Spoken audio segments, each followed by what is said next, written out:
When you say don't shake a man's hand and then stab him in the back, did you feel that Herol Graham stabbed you in the back at all? Well, to be honest with you, he's got to live with himself. You know, I say this to people. When I had him, nobody could hit him for 8 years, never mind beat him. Yeah. At the end of the day, Herol Graham will never, and people that's listening to this, Herol Graham will never find peace. I know this, because I know him like the back of my hand, because he knows what he done. And there's a fella called Johnny Nelson is as close as that to him. Yeah. And Johnny Nelson knows what happens. And that's good enough for me. I sleep at night. I don't have no problem. But after you teaching him everything that he knew and making him the fighter, this whole principle that you have at 99% of boxing is about defence, that after teaching him everything that he knows, why did he leave? Well, let me just say this to you. I'll answer you with another question.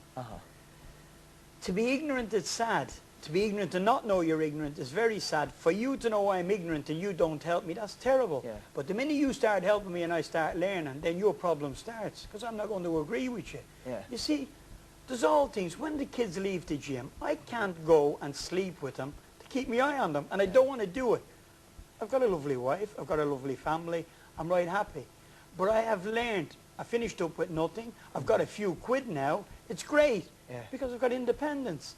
I don't drink, I'm a steady fella, but I love teaching boxing. But as I say, when they come in, all of a sudden the grass is greener on the other side. I'm entitled to 10% for training them, 25% for managing them.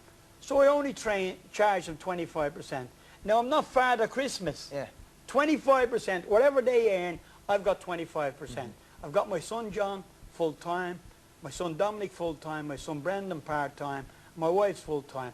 And we work 24 hours a day, 7 days a week. Now when you get 400 quid, 25%, I get 100. Any problem? None at all. 4 grand after 3 years. I've got you on 4 grand. You're 3, I'm 1. Any problem? No, not there. Nice. All right, now you've got 4 million. You've got 15 lawyers and 25 or 125 advisors. They're saying, what are you giving that Paddy £1 million for? And you in there risking your life. That's where the problem starts. But it's still the same equation. They're going to have to pay the same tax. You know, but I've seen it before. It won't happen in its life. Do you worry that Naz or Ryan Rhodes, that might happen to them? Or do you feel you know them well enough, having had them from so young? Nothing surprises me. At the moment, as I say, I've had me ups and downs with Naseem Hamed. People look at me and they see him going around. I have arguments with him. He's grown up. He's 24. You know, he's been with me since he was 7. Been up and down. He knows what I'm going to do. He's like my dad. I've got a dog called Susie. The minute my wife moves, the dog knows what she's going to do.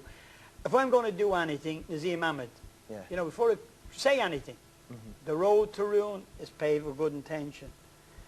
Fame and glory, he'll say it's only a twinkle in the eye. I said, I've been listening to this for 17 years, you know. But it doesn't bother me, because the point is I'm very, very happy fella. I'm very easygoing. But now and again, I'm too old to fight now, but I will not. I tell the kids in the gym, says, don't ever let nobody dominate your life, whether it's priests, vicars, police, religion, whatever it is. Don't let nobody dominate your life. You only get one chance at it. Make the best of it, and it goes so fast. Naseem Hamed says, I can't wait at 16 to be 18 to go pro. I says, don't wish your life away. All of a sudden you'll be 21. Says to him before the last fight, I says, you're 24 next February. Says, remember when you were 16? That was 8 years ago. It goes like that. It's it goes too fast to fall out. But what's terrible is to see people in jobs, you know, and be scared of losing their job.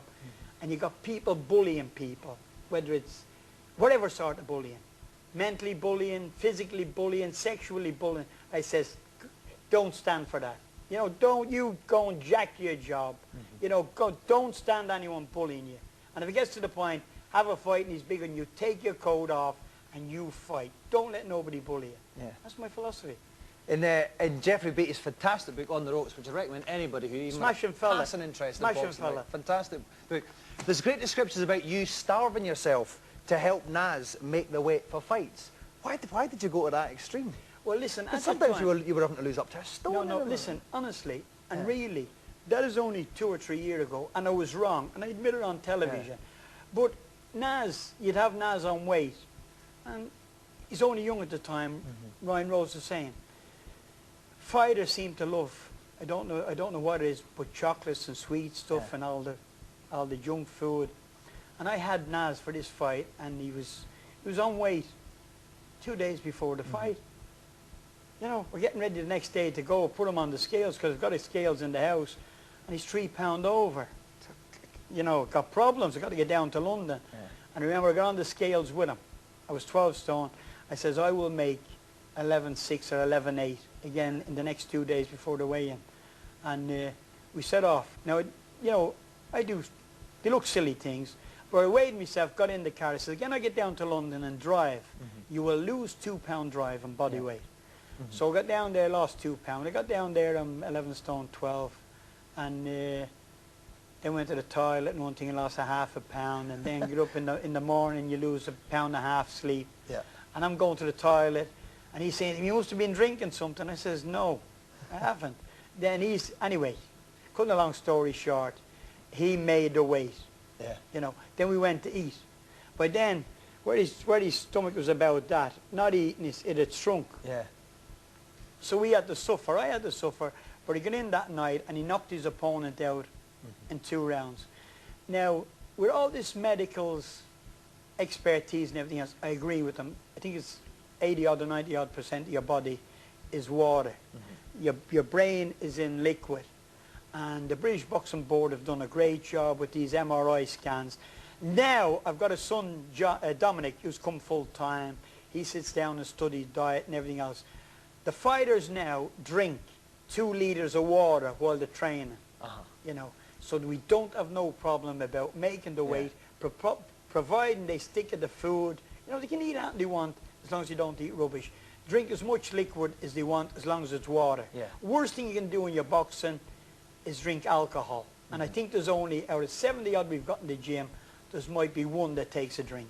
That's all? That's all. They don't drink, they don't smoke, they don't gamble. And I'm saying to you, I emphasise this to them, and I don't think there's 1 gambles in the place. Oh, sorry, we had 1, but he's nearly finished now. We've had him on a 3-month course sorting him out.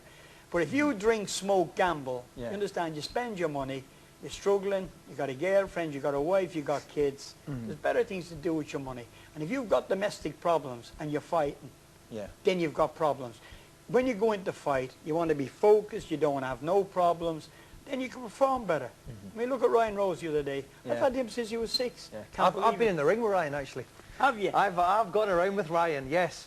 And mind you, he was giving away a couple of stones in weight, but yeah, I never even got near him, actually. I mean, I probably could have taken him, but never even got near him. And that's because I drink and I smoke and I gamble. That's why. We're gonna